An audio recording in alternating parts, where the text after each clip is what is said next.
What I'd like to do now is look at a hypothetical example of how a cryptocurrency might work in the real world. As we all know, most of our mates are constantly got the camera out taking snapshots, doing Instagram, taking videos, putting it on Facebook, putting it on YouTube. So let's say you decide, look, I think there's a market here. I need some equipment. I need a video camera, I need some lights, I need maybe to rent a studio.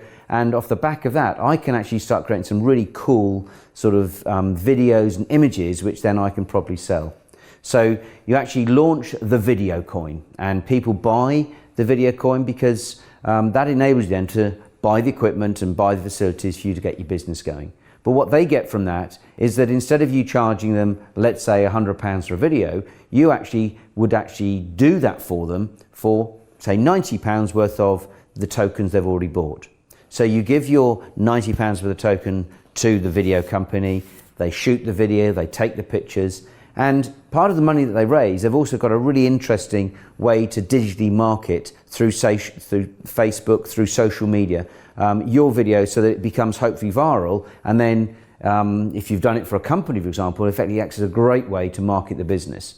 So you've given the £90 worth of tokens to the video company shoots the video, and then the next person that comes along, so Fred, he may have a really cool business that's making, I don't know, it could be servicing cars or something like that, and he wants more people to be aware of that. So he then buys from the video company the tokens, and then his company, his product, his service is then videoed and then distributed and marketed. So what's happening here is the first person that bought the tokens, they actually get a service, they're promoted and they're happy.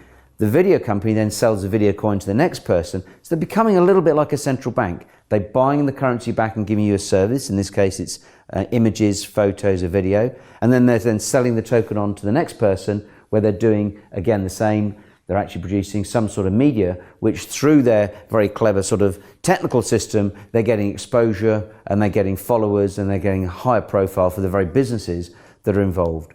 So there you can see an example of using a token and you're effectively replacing cash. And this is one of the reasons why they're called cryptocurrencies. Crypto because they're very, very safe, using military grade security. Currency because you're using the token, the coin, as an alternative to cash, because there's an economic reason for you to do that, whether it be a discount or maybe getting access, in this case, to this video company, or access to the video company's extra special social marketing and digital media skills, which perhaps you wouldn't be able to get elsewhere if you hadn't bought their cryptocurrency.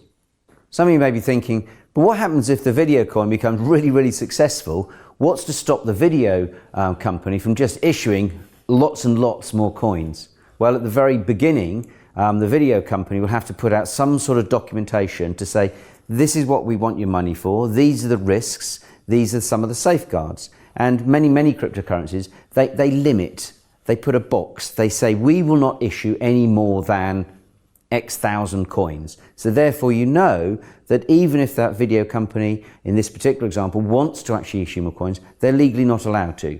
That's actually unlike central governments, where you hear of this thing called quantitative easing, which basically means that the American government, the European governments, the British government, they're just printing more money. And all they're doing is saying, well, you know, the Bank of England promised to pay back your money at some stage, trust us. They may or may not. And it's interesting to see since 1971, according to JP Morgan, the value of the US dollar has fallen by over 80%, because effectively what they've been doing is printing more of their US dollars. Whereas in the video coin example, they could only, and I use that box almost like idea, they can only actually issue the number of tokens that have been created or they're looking to actually create for you. I'd like to look at now what happens in the video company if it does really, really well. Well, if it's got a limited supply of tokens, the video coin as we've called it, and more people want to buy it, but we're restricted and limited to the amount of coins that are in circulation, then limited supply, unlimited demand, guess what happens? slowly you're going to see, or maybe rapidly, the actual price of that video coin going up and up and up. And that's exactly what we've seen in 2017, where you saw a number of cryptocurrencies that people perceive this is going to be a really interesting technology, this is going to be a really interesting platform, this is going to be a really interesting concept. There's a limit to the number of coins that have been created, but there's lots and lots of demand, so we saw the price go up. So that's fantastic. When the price goes up, everyone's happy. But things go up, things can obviously come down.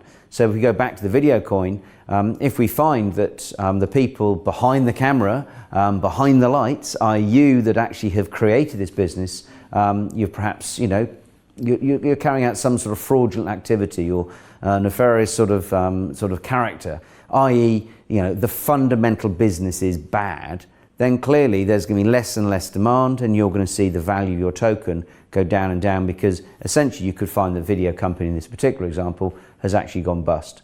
So it's by no means a guaranteed way to make money, and you very much need to look at not only the business plan, but you also need to look at the individuals behind it.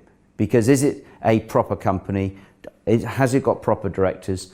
Do they have a reputational image to lose that would harm them and be detrimental to them? And if that is the case, then there's probably more likelihood that that business is a safer bet, as opposed to someone that actually has just come into the country, you don't know where they've been before, you don't know anything about them, whether they're good, bad or indifferent, and that can impact on the company and therefore impact on the actual value of the tokens.